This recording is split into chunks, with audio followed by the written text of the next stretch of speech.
Hello, my gorgeous Leo Pride, and welcome to our October 2021 reading.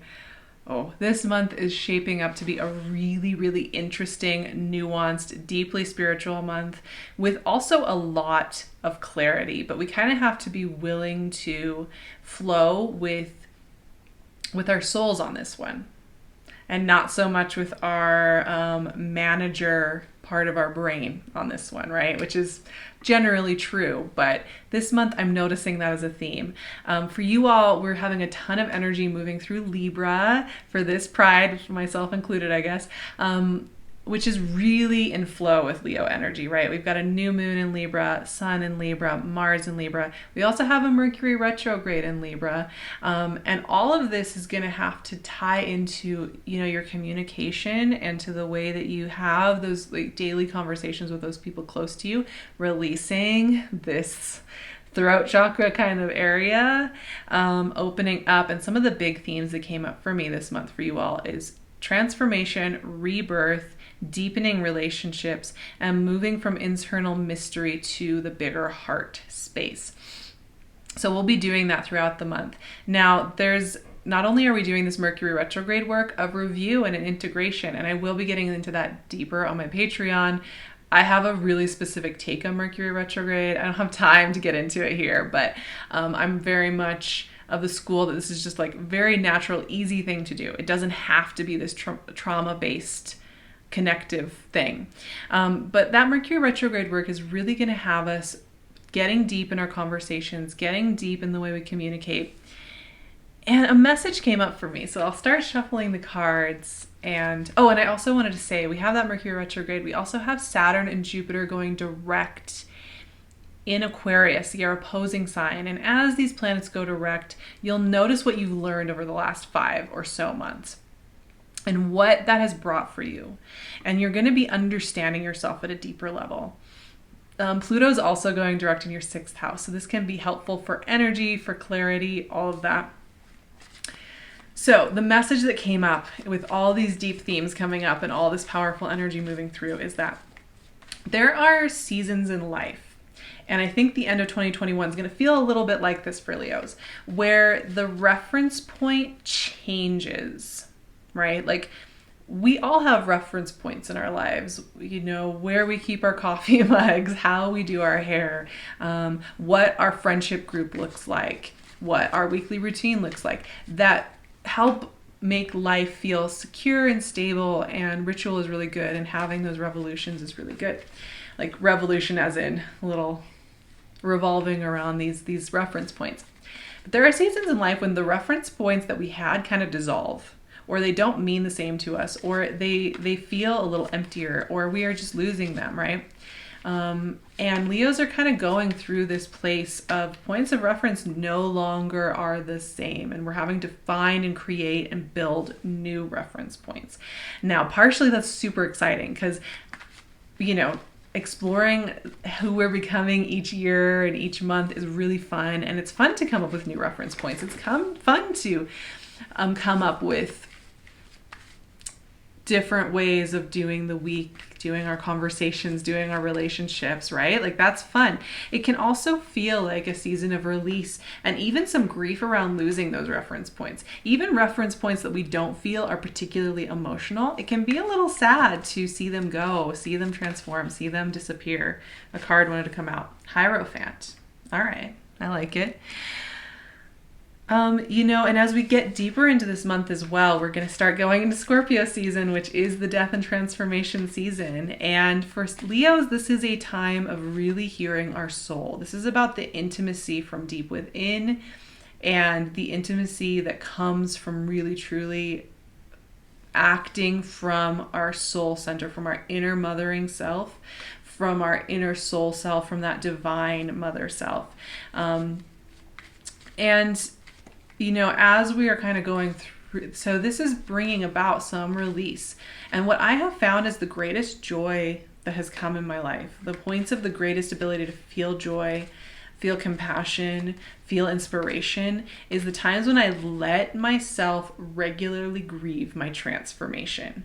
And rather than judging it, and rather than saying that it is something that I should be worried about, or something that I should dread in my life, or something that I need to avoid, or something that's like kind of less than season of life. Because when you agree that culturally, when somebody says, oh, it's been kind of a grieving time, I've been going through this grieving, we all kind of put it as like a subpar part of life. It's the part of life we want to avoid, get through, move through, without taking a moment to recognize that. And I've really truly found this, not only in my life, but in all the people I love life, that when we stop labeling and judging a time of release and grief, and I'm not saying all of you are going to be having like these grief-filled Octobers. I'm just saying that as we transform, grief comes up and is an important part of this. So let's be clear.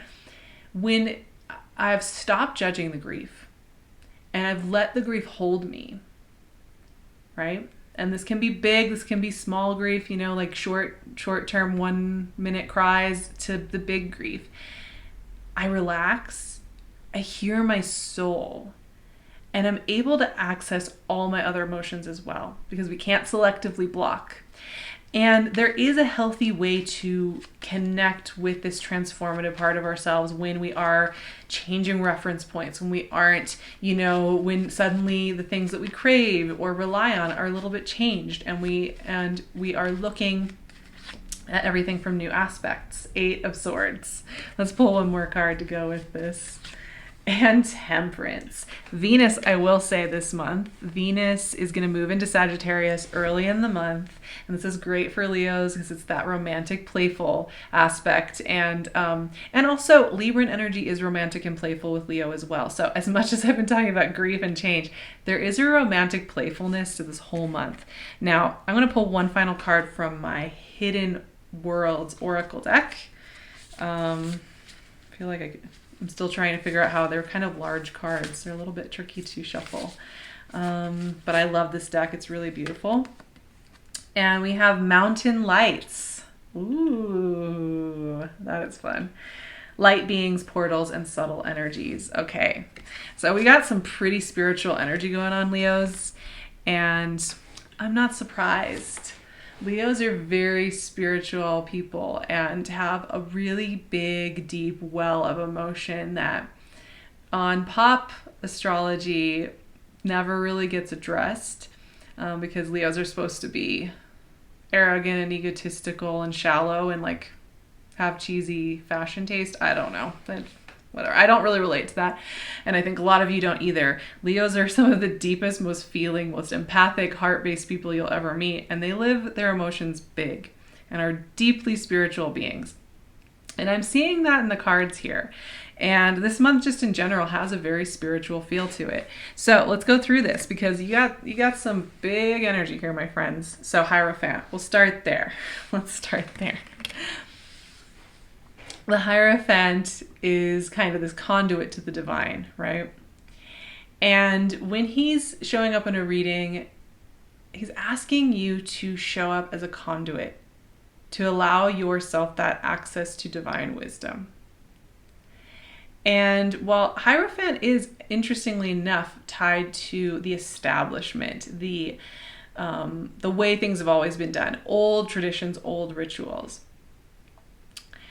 And that's interesting because I've been talking about these reference points that are shifting and changing.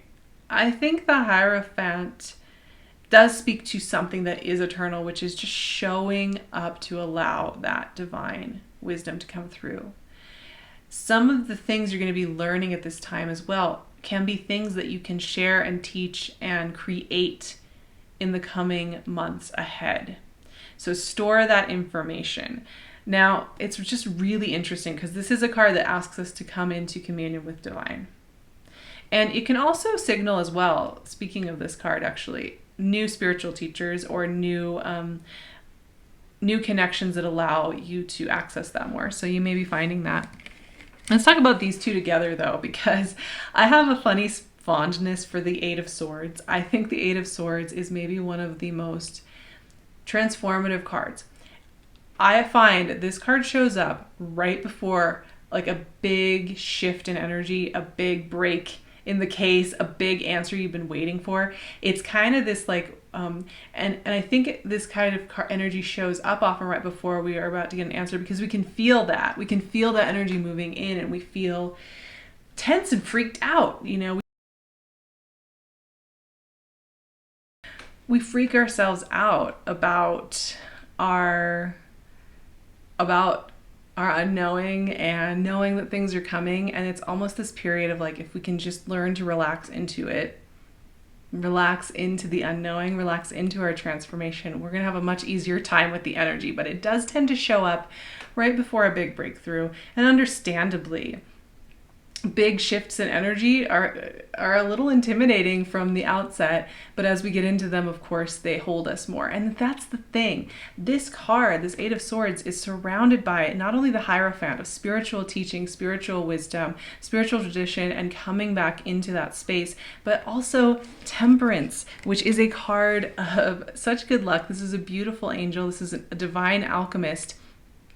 And even more than that, Temperance is about, you don't have to be everything. You don't have to extend all your energy everywhere in order to be full of magic and full of spiritual efficacy and beauty.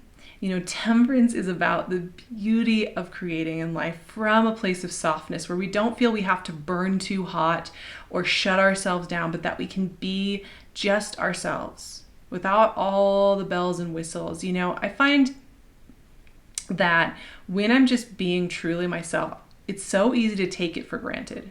Like when we're just relaxed in a group of friends, we're not performing anything. We're not feeling like we're making everybody comfortable. We're not doing any of that. We're just relaxing. It feels like we're doing nothing because we're so used to our own energetic signature that when we are just relaxed into it, it feels like nothing's happening.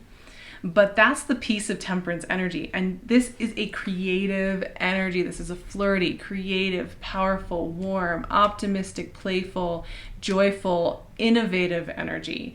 That, because it is about alchemy, it is about combining new elements together to make something exciting and new and powerful.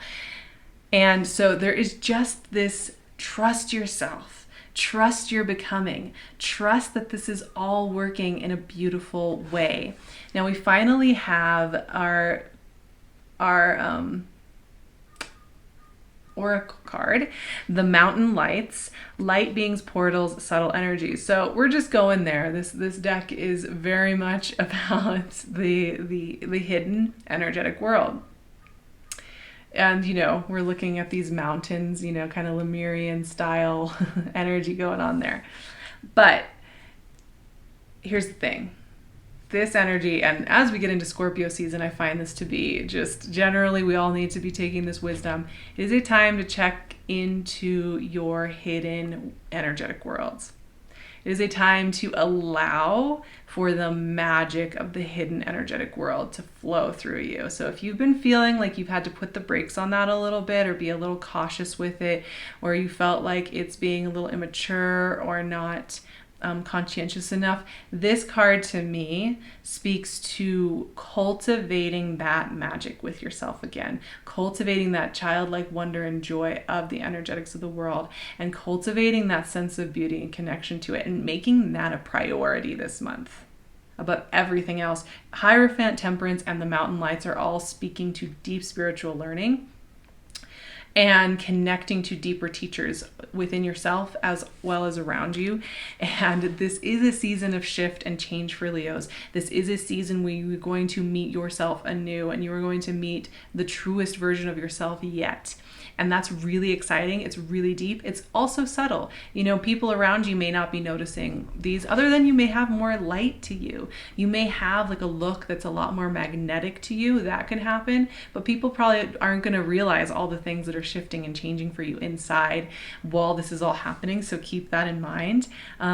Like I said, I'm going to be going really deep on Mercury retrograde over on my Patreon, as well as some of these deeper energies that we are going to be moving through in the coming months. So if you're looking for support, it's a great place. I have weekly chats and resources available for you there, and a great community of people. You can also like and subscribe here.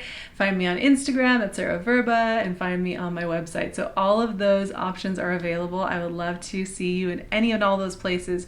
Let me know how October is feeling for you in the comments. And